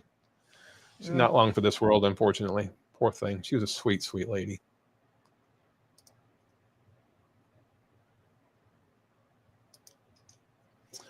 Yep. You know, I have confidence that even when people have some pretty rough things, I've seen people in this space, and everybody here has too, that were pretty bad off and went carnivore and changed their way of life and changed their sleeping and reduced their stress and grounding and sunshine. And you'd be surprised, the body will do its best to heal what it can heal. Mm-hmm. And never give up. Yes, I love that show. Yeah, Lioness Lifestyle Live. It's a great show. It used to be every Tuesday. We have tons of replays. We've interviewed Dr. Chafee, Dr. Kiltz. We've interviewed Anita on Ketogenic Woman, Courtney Luna. Like, we've interviewed a lot of people on there. And now we're just doing it once a month just because all three of us Lionesses got just busy and overwhelmed with things. But we didn't want to totally give up the show. So, yeah, it's on its own channel, Lioness Lifestyle Live. Check it out if you haven't. Cool. Yeah, Rick, I saw you on there with Russ last night. I was watching it, and I fell asleep. I fell asleep on the couch watching it because I got off work late yesterday. Yesterday was an extremely trying day at work. Won't go into detail, but it was a rough day. When you work with people that are that sick, sometimes they don't make it, and kind of rough. Rick's talking about so Keto I came home, was Cookout. watching. That's a fun show. Oh yeah. Yeah. Yeah, zany is for sure. That's for sure. We have a lot of fun. You gotta be a little bit goofy, Amy, to fit in here. That's for sure. Yep, we love it. We need comic relief sometimes, right? And Rick is always good for comic relief. That's for sure. Yes, and I can't see a duck or anything about a duck now without thinking of my friend Rick. If I see a duck, I'm like, oh, Rick. So Papa Carnivore wants to know how you cook your picanha. Yeah. So like I said much earlier in the stream, it's all about keeping it simple for me. I'm not going to do anything that's too complicated or takes too much time for the most part. The only time I did was when I was transitioning my son to carnivore because I was trying to make recipes that he would actually eat. But now he's all about throw a chuck roast in the crock pot. Super easy and done. But yeah, so for my picanha, I get mine from Walmart. I'm very glad that they do have it there. And I just take it out of the package. I kind of pat it dry. I get my Redmond hickory smoked salt because some people put the picanha in the smoker. I don't have a smoker or any of that kind of fancy equipment. So I rub the picanha just with some Redmond smoked salt. I crank up my oven to 500 degrees. And then I put that picanha in the oven. It's, first I was saying like 5 minutes per pound, but if it's a little bit bigger, sometimes that gets to be too long. I mean, use a meat thermometer for best results. Again, too lazy. Like I have one, I just don't pull it out. I've just experimented enough with my oven to know. But for me, at about 500 degrees, usually about 12-ish minutes, because the picanha is usually right around 3 pounds or so. And then I turn that heat totally off, turn the oven off, and just let it sit in there for anywhere between an hour and a half to 2 hours, just depending on how big that picanha is. And by the time that time has gone by, like it's still warm, but it's cool enough to take out of the oven without oven mitts, and then I just slice it up and eat it. And it is delicious every time. Like it's so easy. I've taken it to people's houses. They love it too. It never disappoints. It's very consistent. Like it turns out just as delicious every time. So it is a little time consuming, but it is very simple. So we love the cookie people. That's for sure. My duck is free. Rick doesn't pay. He doesn't get his ducks from the grocery store. He gets them from the pond. Yes, he does. Well, we love having you here, Amy. Thanks for coming into our community and making it better. Yes. Muscovy ducks are going to go extinct because of Rick. I don't know. Rick is have you ever heard Rick talk about how he does the ducks? How he puts them in there, lets them like have a little bit of time in a cage by themselves and kind of fattens them up. And they're really, really the last few days of that duck life is pretty good. And he's very responsible. Rick is very responsible, I think, in how he prepares all the stuff that he does. And I mean, those iguanas he eats, those are an invasive species. We eat as many of those as you want. Exactly. Yeah, when Rick's riding his bicycle, Rick will be riding his bicycle, he'll say, there's an iguana, there's an iguana, he just points them out. They're everywhere down there. And to your point, they're not kind to the environment. They need to thin them out some, and Rick's doing his part. That's right. Oh, Karen's still doing planks to this day. There you go. Awesome, Karen. You got to get back on it. I need to get back on those planks. I'm still doing push-ups. Those are the things. Push-ups and squats stuck with me from all those different fitness challenges I did. Push-ups and squats for sure. Ooh. I still jump rope. Remember we did the jump rope thing, Cristie? Yeah, that was me, fun. you, and what was the girl from My Metamorphosis? What's her name? Carrie? Carrie. Yeah. She was on with you on Linus recently, right? No, she was our first guest on Linus. When we very first started the show. Yeah. And I used to do a ton of live streams with Carrie. I need to reconnect with her, see how she's doing. We should Me and you, the three of us did a jump rope challenge back in November of the year before last, I think it was. Yes. Right. And I still jump rope. I love jumping rope. It's a lot of fun. I'm terrible at it, but I'm still enjoy it. Rick's garage cleanup video scarier than any horror flicks. I would agree with that, Papa Carnivore. I absolutely agree with that. He needs scary music playing in the background as he walks through that garage, because something's going to fall on top of him or something. Yep.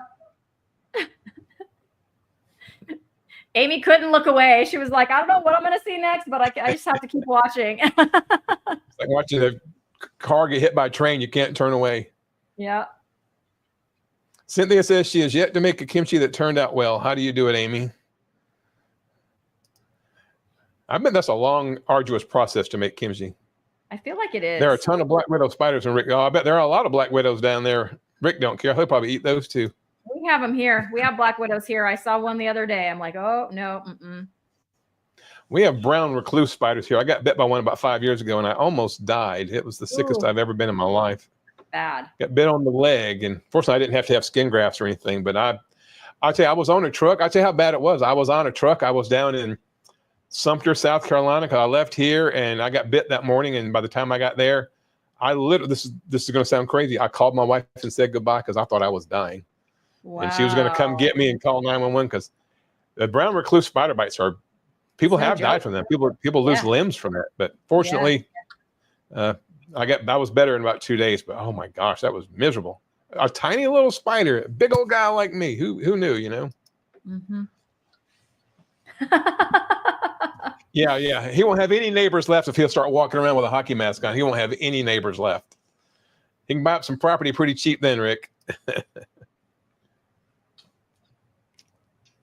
That's hilarious.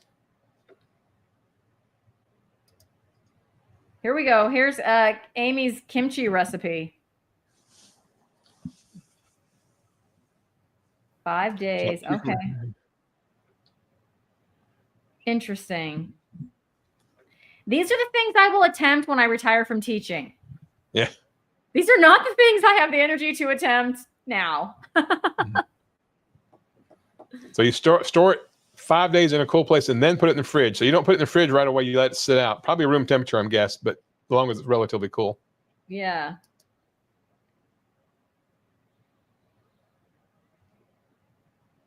Okay. That makes sense. Let some of the pressure out, kind of burp it a little bit every day. Keto duck food. Rick, have you ever had cabbage? Rick does not love cabbage. Yeah, I bet it would, Amy.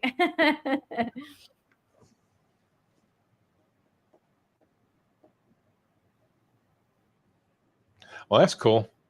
Greg and his wife were just unbelievably nice, gracious hosts. I loved meeting them. He was the first person I met. I met him, and then I met Brett, Hoosier Carnivore. Yeah, and, Brett's awesome. We spent some time in the airport. Brett and I did, hanging out, waiting for our flights after Hack Your Health.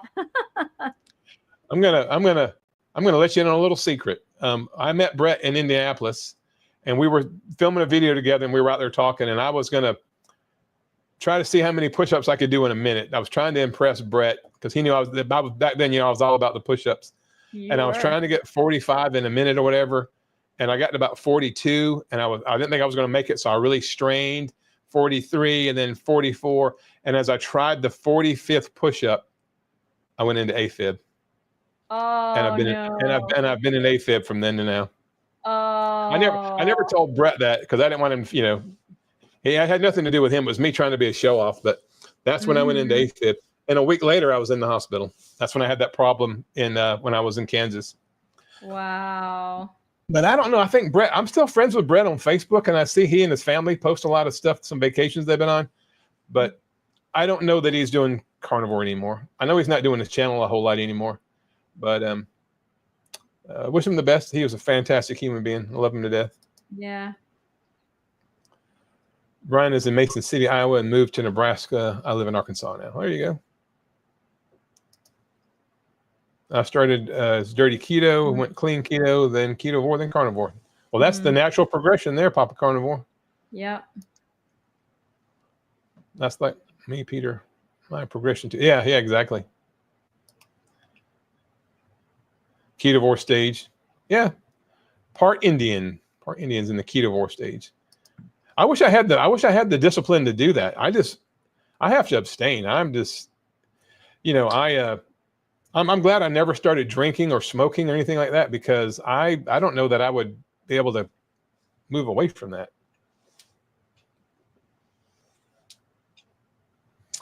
Sounds like what I do when attempting to make it. I think my problem is because I use a brew kombucha and everything I brew now has a SCOBY. Yeah, okay. It's a very natural process. I keep cleaning it up by little by little, feel better and better, but carnivore is definitely king. Yep, I agree. Hey, but God bless you for staying and doing it and getting down there because you've changed the course of your life over people that don't do that. I'm like 90% carnivore because I drink a cup of coffee. I still do coffee. I don't know if I'll ever give up coffee. I just love it. I only have one cup. I only have one cup a day. I don't ever have a second one. It's just one cup. Yeah. And pickles or sauerkraut, half an avocado with my meat. There ain't nothing wrong with that. People that say there is something wrong with that, they don't know. I gave up pickles, avocado, and cheese for right now. Yeah, if I get cheese, it's going to be a hard cheese, or if I get an omelet, usually there's cheese on it. But when I get burger patties, I don't get the cheese anymore. I always did, but I just stopped doing that. For me, the nice part about being carnivore is I can, I guess you could say, moderate the cheese. So when I was keto, I could not moderate cheese at all. Now, I mean, I'll make burger patties when I make them for my son and myself. And if I want cheese, I'll have it. But most of the time, I don't have it, even though I'm sitting there putting cheese on his. I can put cheese on his and not be like, I got to have cheese too. It's just very occasionally, I'll have some cheese. When I was keto, I really had a hard time with the cheese for sure. Yeah. Well, Amy, you can direct your sister, if you will, go to Dave Mack's channel. I think it's what is it? My no carb life or whatever. Just look up Dave Mack on YouTube and watch the interview I did with him because I talked about it pretty extensively on the show last night. And I talked about it with Carrie on Homestead How, or maybe I'll do a separate video about that, talking about the one big thing that would be a surprise to most people is that I used meat to reverse kidney disease, and I can show you my lab results. I'm an open book when it comes to that because I didn't have any idea my kidneys would get better. I thought I was eventually going to go on dialysis. Now I don't believe I ever will.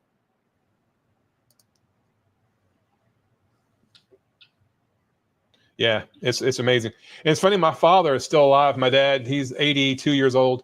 He's a retired registered nurse. He worked for the VA for about 40-something years. He's a very smart man. He's actually a cattle farmer. He raises beef cattle.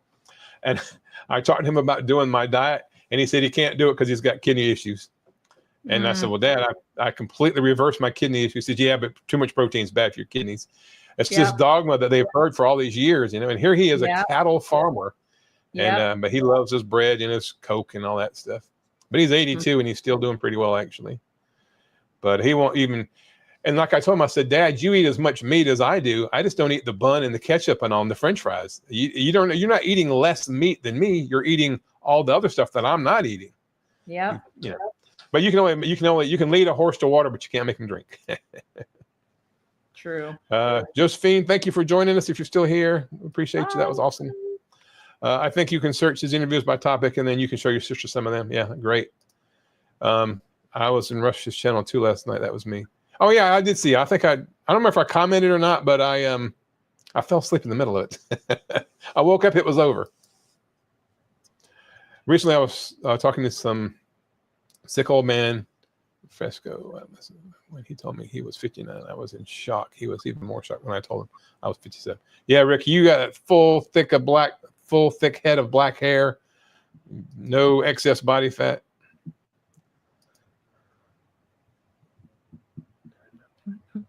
That's right. Heart attack chicken. Rick, that's what I got to do. My next thing is going to be the heart attack chicken. Rick, you just open up your food truck. I'm telling you right now.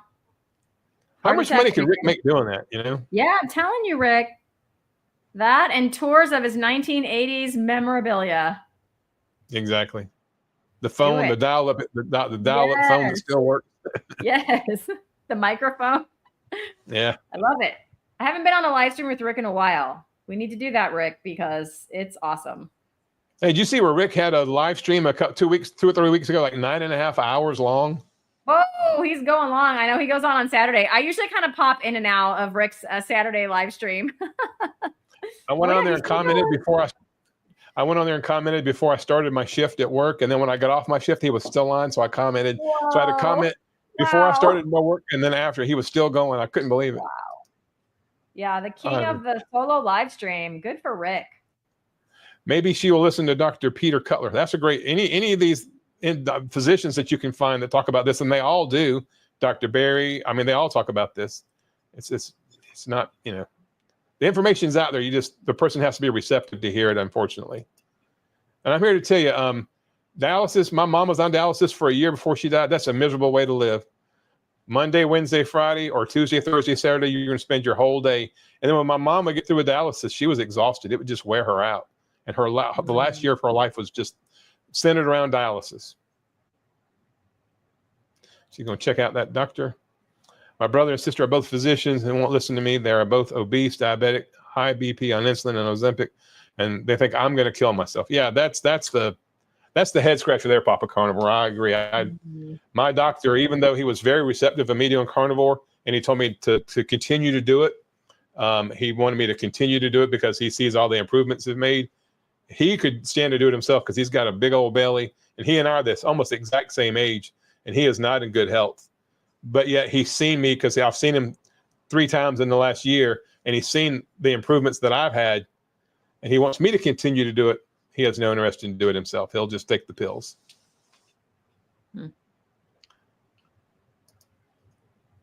Yeah, I'm the crazy one, exactly. No, Peter, my family too, except for my sister, Janine, who's been keto for 20 years and had me started keto.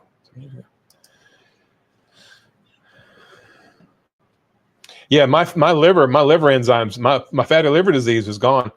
When I went and worked for the fire department, which is what I started in public safety 30 plus years ago, 35 years ago,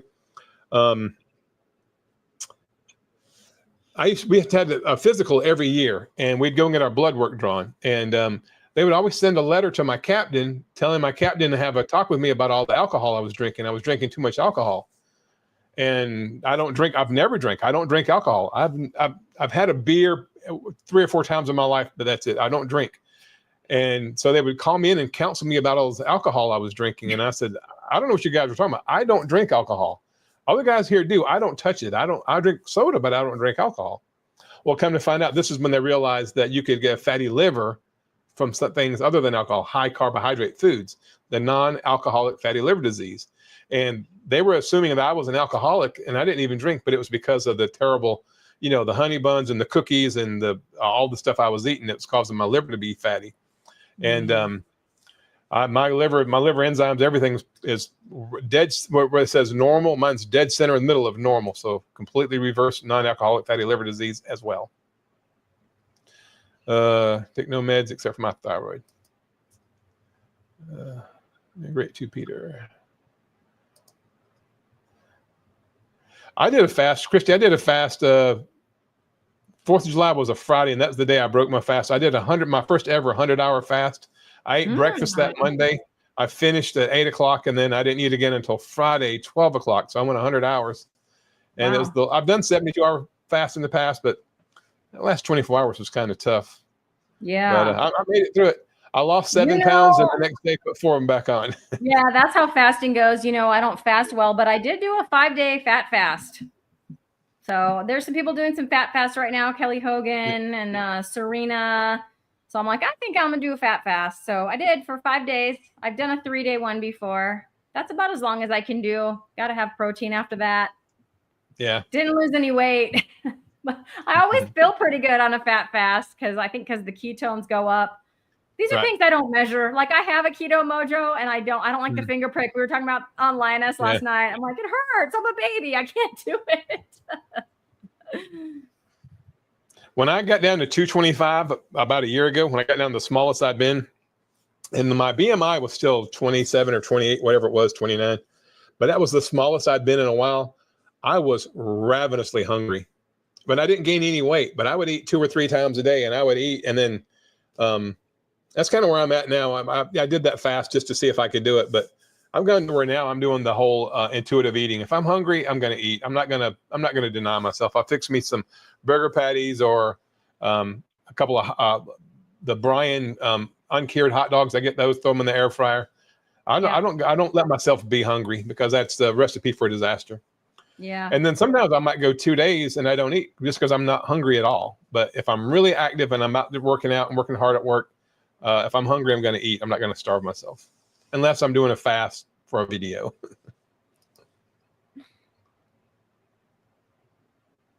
Let's see. We got to get caught up on these. Terrified of spiders. A spider caused me to fall and have 2 hip surgeries. Oh my gosh. Yeah, my wife hates spiders too. Me too. I lost 101 pounds and went from pant size 44 to 34 on the same size and weight as I was 19, and I'm 63. There you go. That's amazing. So awesome. Yeah. Without fasting. Yeah, fasting isn't necessary. It's just a kind of a hack for me to, and when I get a stall, I can fast for 72 hours and kind of maybe get a pound or 2 off. But then that usually comes back on. I did do the hockey mask thing once. The kids down the street, they ran fast. I bet they did. That's hilarious. Rick looks like a cross between Freddie and Lurch. Yeah, that 6'6". And Mr. Rogers with that hair parted on the side. Nightmare on Quack Street. That's a video waiting to be made, Rick. Oh, Jay. Hi, Jay. I didn't see you sneaked right in there. I didn't see that. Hi, Jay. That's 11 minutes ago. That's how far behind I am. Wow. Mrs. Rogers is Dr. Jekyll. Mr. Rogers, yeah, that's right. I'm just still stalled, Peter, thinking about adding fasting, but after looking at what I ate yesterday and seeing the way I was again until 500 calories, so I didn't do it today. Yeah. Never drink or smoke, mate. Well, that's good. I've never smoked. I'm almost 60 years old. I've never even tried it. My parents smoked, and I hated it so bad. I hated it so bad. Below 500 calories. So that makes more sense, Cynthia. Kelly Hogan has some really great videos that talk about undereaters. 500 calories is literally a starvation level. You know that, right? I'm sure she does, but I don't ever count my calories. I'm sure some days I have very few, and then some days I probably go way over. I just I eat until my thing when I know when it's time to stop eating, when I'm chewing and I don't want to swallow. Like I don't think I want to swallow. Yes, I get that too. I'm like, I don't even want to swallow this. Yes, that's And new I for will, me. but then I don't try to, clean my plate. I just know that's it. That's the last bite, no matter what's left on my plate. But some people say the food doesn't taste good anymore. And for me, it still tastes good. I just know as I'm chewing it, I don't really want to swallow this. Yes. And then I know I'm done. That's I'm glad somebody else has that. Yeah. That's new for me within the last month or two. I'm like, I don't even want to swallow this bite. Yeah. Yeah. And so now I've gotten to where I can titrate. I can kind of tell how I feel before I fix my food, because there for a while I was throwing away food and I don't want to throw away food. Yeah. So now I try to, like I say, okay, I probably could do 5 pieces of bacon and 6 eggs today. And that's usually comes out pretty good. Or maybe a half a pound of beef with the cheese and the sour cream. There's nothing worse though than getting through eating and still having a little bit of hunger. And I've already put everything up. Mm-hmm, yeah. That's when I'll throw a hot dog, one of those Brian all beef uncured hot dogs in the air fryer, and that tops me off. Yeah. Amy says she couldn't moderate cheese either. Every time I walked past the fridge, I would eat a piece. Seriously. My guilty pleasure on that was cream cheese, just regular, unflavored, Yes. the Philadelphia cream cheese. I've eaten the whole darn thing in one sitting, the whole thing. That's like 1,200 calories. Yeah, I totally did that too on keto because I would portion it out for myself, but then I'd go back for another one, and I could not control it. It's crazy. Yeah, that's a good point, Cynthia. You know, sometimes it probably is a good idea to track. People that get in a stall, or maybe people that are new to this, tracking is probably not a bad idea. I did it when I did the whole, starve yourself diet, the eat less, move more. I lost 100 pounds about 10 years ago, but I was miserable. But I did all that tracking back then. I was trying to stay under 1,000 or under 1,200 calories, and I was burning 3,500 calories a day off. So it worked, but I lost a lot of muscle too, and I felt miserable. And I put all the weight. That was before my mom died, and then when my mom died, I gained 100 pounds in 7 weeks, literally, because I was starving. When you chronically undereat, your body will go into starvation mode because it thinks there is a famine and will hold on to wait for dear life. That makes perfect sense. I mean, our bodies are pretty smart. That will prevent you from losing weight. Coach Amy has a great story, a kidney story too. Yeah. Yeah. Anytime.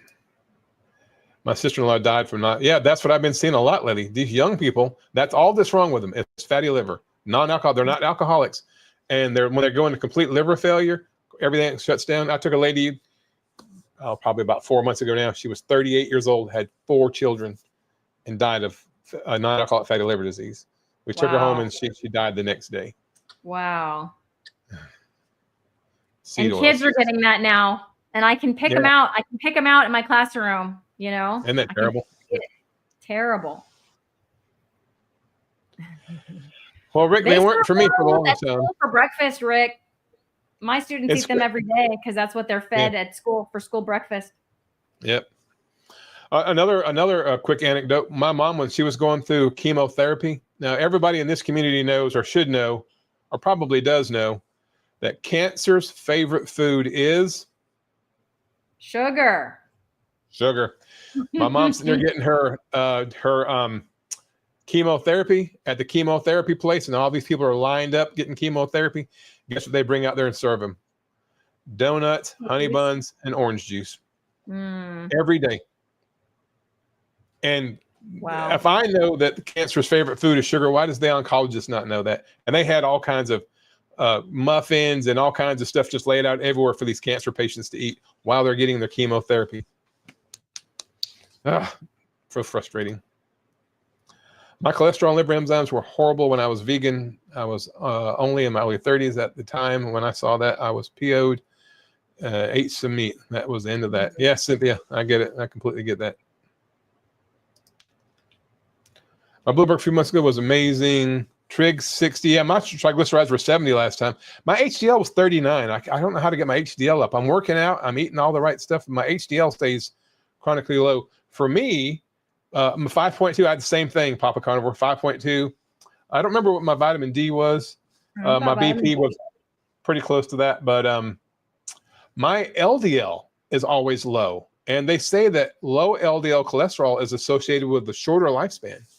So it was 87, which is the highest it's ever been. Now, Cristie has the exact opposite.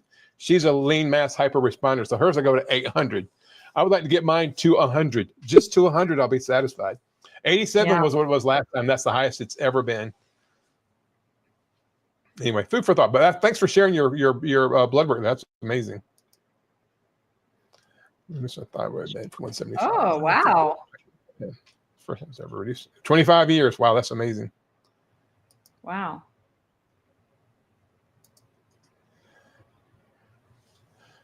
I'm assuming that Papa Carnivore's name is Peter. It's Peter. Yeah, that's Peter. I'm a little slow on the uptake. I'm sorry. And I've seen him on a ton of other live streams too. Sorry, Peter. I'm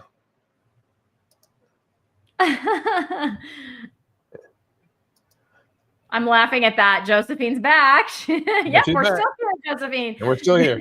Johnny's just going to keep Are you going as still long here? as there's comments, I feel. We're going on 2 hours. Yeah. Love it. I'm going to have to jump off here in a little bit. Sugar. Yeah. Yeah, that's the answer to the question. Sugar, exactly right. That's it. Sugar. That's I'm right. not watching the video. Johnny just said that he went from stage 3 kidney failure to 2020 kidney failure. Normal now. I remember him saying that in his Dave Mack interview too. Yep. Hey, Peter, what'd you think about that interview? Was that a pretty good interview with Dave Mack?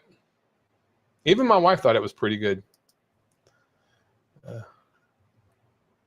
Yeah, that I talked pretty, and Dave, pressed me on that. He talked to me about it, so we got into some more detail about it. So that'd be a good one to watch. It was only 45 minutes long. It was one of the shorter. Dave's videos are usually over an hour, but he whittled it down to 45 minutes. That's right. Another thing, Rick, and they don't do this anymore. I did some research. I remember this when my mom was in the hospital when I was a kid. They used to have sun decks. They used to take the patients out and put them in the sunshine. I've seen that like online. The 4th floor. Yeah. The sun. We get so far away from what we're supposed to do, and we wonder why nothing's working. And hospitals have contracts with Little Debbie and Coke and Pepsi because they're in all the hospitals. Yeah. What a crime that is. I have that same problem, Amy, with people in my life when I send them things on YouTube and they're just like, well, but my doctor says protein is bad for my kidneys or whatever. Yeah. I've had people tell me that too. Yeah, that might be a good idea, Peter, for her to watch the doctor, because I'm just a paramedic. I'm not a doctor. I'm just an old fat guy that runs sprints all the time. So I'm going to participate next year in the senior games. I'm going to get involved in the senior games, take all this exercise and this newfound energy and try to do something positive with it. And I'm going to have a shirt made that says carnivore, and I'm going to wear that in the senior games. I'm going to do the 50-meter dash and the 100-meter dash. So I missed it for this year because it's going to be in the spring. And then if you finish in the top 4, you can go to the states. Of course, if you finish in the top 4, you go to the nationals, whatever. I don't know that I'll ever make it in that stuff, but that's going to be kind of fun. So I recently spent a couple $100 buying me this laser timing system. If you see my videos, I'm timing my 40-yard dashes, and I do some 20-25s to try to get that speed early on. But today I just did the 40-yard dashes, and I set a new PR. Every time I do it, I'm getting 2/10 or 3/10 faster, Yeah. But I'll probably be completely embarrassed, but I'm still going to go for it. Who cares? Do it anyway. That's awesome. Yeah.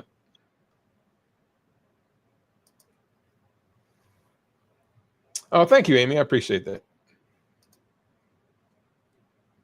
Yeah, Dr. Barry's got 3.5 million subs. Yeah, how is he scamming people? If he was a scam, he'd not still be around, because we've seen scammers come in different spaces like this and they don't last. I want to go to the meat stock next year if I can swing it, because it's close to me. I'm in North Carolina, and it's in, I think, Gatlinburg, Tennessee, a couple hours from me. Yeah, you should go. I would love to go. Yeah. Let's see there. Milton, that's Milton is because he's destroying- named after a hurricane, Rick. You did it. Exactly. Pixel's awake now, but she just looked at me. She's behind the camera, so she's refusing to come on camera. Yeah, Rick makes a good point. Dr. Baker, he was born in February of 67. I was born in March of 67, so he's 1 month older than me, and he can run his. I think he's like 5'9", 5.8 or 5.9 in the 40-yard dash. I mean, he would smoke me, because I did 7.401 today, was my fastest ever, and he's down 2 seconds below me. So if he shows up, I'm done. But who knows? Between now and next year, Yeah, I've seen him sprinting. I'm like, okay, yeah, he's fast. Yeah, I've probably turned some people off, because I have people that have unfriended me on Facebook because I'm sending them articles, and it's not. I'm not trying to say I'm right and you're wrong. I'm trying to say I love you and I want this for you. If I could bottle up the feeling that I have every day, no pain, optimistic, happy, just truly living my best life. If I could bottle this up, I would give it away for free. Everybody out there, I think, deserves to feel this good one day. And I feel this good every day. And I can't explain it. I can't explain how there's not words to describe how good I feel every minute of every day. And I'm almost 60 years old. It defies logic. Yeah. Maybe you can start one, Cynthia. Get one started. Yeah, Rick, you got to chase those ducks and iguanas, man. You have no choice. Your life depends on it. Hey, I think we're caught up. We made and it. We've been on for an hour and 50 minutes. Cristie, I want to thank you so much for jumping in the last minute like that. You rescued me, and I so appreciate you. And it's great to catch up with you again. Absolutely. Anytime. Shoot me a message if Brian ever can't make it on again, because this has been a blast. Right. Thanks, Cristie. I appreciate it. Thanks, everybody. We appreciate y'all joining us. See you on the next one. Bye-bye.